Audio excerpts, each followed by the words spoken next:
Revolução Francesa, até agora o que falamos? Falamos da situação pré-revolucionária na França, né, às vésperas de 1789, falamos da presença dos ideais iluministas, falamos da primeira fase da Revolução, a chamada monarquia constitucional, de 1789 a 1792, e eu terminei o primeiro vídeo falando da diferença entre os dois grupos políticos que se formam naquele período. Jacobinos do lado esquerdo, girondinos do lado direito, né? E que daí surgem as diferenças entre esquerda e direita que a gente hoje fala na política, né? Como a Revolução Francesa está presente.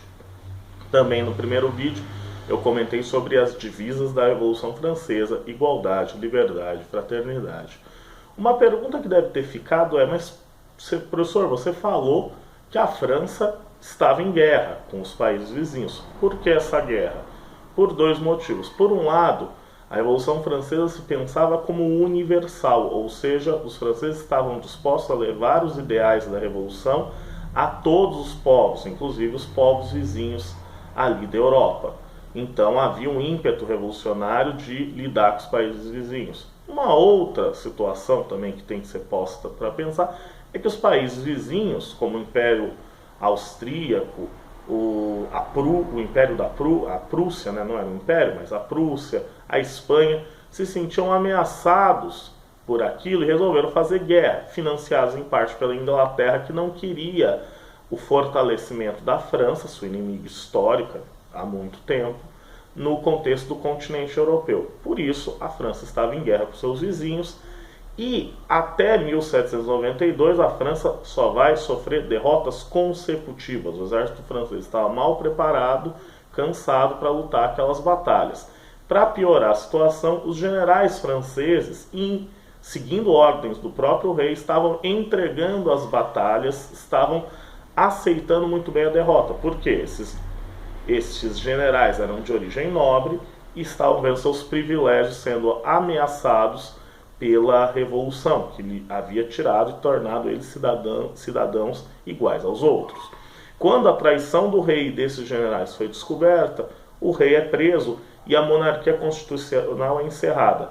Começa o período da chamada Primeira República Francesa ou Convenção Republicana. Os primeiros a governarem serão os girondinos. Só que os girondinos, como estavam satisfeitos, acreditavam que não precisavam mexer muito nas estruturas, ou seja, deixaram o rei preso, não decidiram condená-lo à morte e foram tocando o barco como dava. Só que as derrotas no campo externo se ampliavam cada vez mais e a França estava às beiras de perder aquilo que construiu, as poucas vitórias revolucionárias. Nesse contexto que entra em cena os jacobinos, eles assumem o comando da Convenção Republicana e iniciam aí sim um período de radicalização da Revolução Francesa. O que os jacobinos vão fazer? Primeiramente, uma ampla reforma agrária, entregando terra aos camponeses franceses. Lembrem-se que eu disse que os camponeses eram a grande maioria da população da França. Agora os camponeses finalmente tinham algum motivo para defender aquela revolução. Qual é? Eles tinham terra, finalmente, ou seja, eles não teriam mais que pagar impostos aos nobres ou se submeter a uma vontade autoritária. Eram donos de suas próprias terras que poderiam ser passadas para os seus descendentes. Outra coisa que os jacobinos vão fazer é criar a chamada Lei do Máximo. Isso foi feito para evitar a especulação dos preços por causa da guerra. Terceira coisa que os jacobinos vão fazer, vão criar o chamado Exército Revolucionário.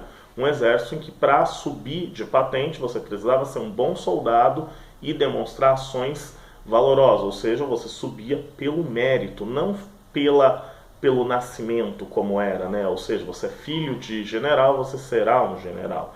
Nesse exército que o Napoleão Bonaparte vai ascender rapidamente devido ao seu talento.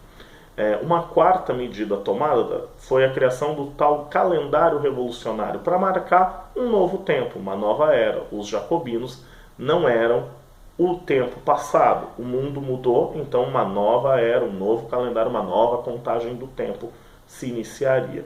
Por fim, os jacobinos acabaram decretando o fim do catolicismo, o fim da religião dizendo que a religião era um marco da antiga era do passado que deveria ser destruído.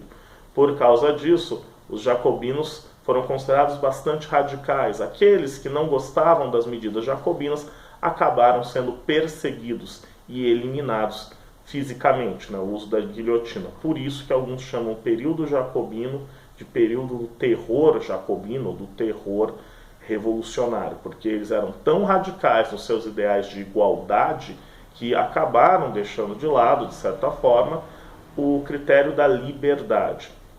Esta radicalização desgastou o governo jacobino e por isso levou a uma conspiração que matou o seu principal líder, Maximilien Robespierre. Robespierre morto, os jacobinos não tinham uma liderança mais muito clara. Isso fez com que eles perdessem o comando da convenção e que os girondinos assumissem novamente. Só que os girondinos não eram os mesmos de antes, né? Era um grupo aí de remanescentes, e eles acabaram decretando um novo tipo de governo, o diretório, né? O diretório era um governo mais elitista, com menor abrangência aí de apoio à sociedade, aos mais pobres, ou seja, a igualdade é deixada de lado em nome da liberdade de comércio, e a França, que com um exército revolucionário estava se dando muito bem nas guerras externas, se via agora numa situação interna bastante difícil. Por quê? Tinha os antigos jacobinos que sobreviveram à caçada, sobreviveram à perseguição que estavam sofrendo, querendo voltar ao poder. Tinha os monarquistas antigos querendo acabar com a revolução. Os girondinos, como a gente já disse, são os caras que querem manter tudo como está, não eram capazes de radicalizar ou de forçar a barra. Por isso que no final ali do período do diretório, que vai de 1794 a 1799, os girondinos são obrigados a pedir ajuda para alguém garantir as suas conquistas burguesas. Esse alguém será o Napoleão Bonaparte, que vai tomar o controle da França. Mas aí é uma outra história, a gente vê num próximo vídeo sobre a Era Napoleônica. Até mais, pessoal!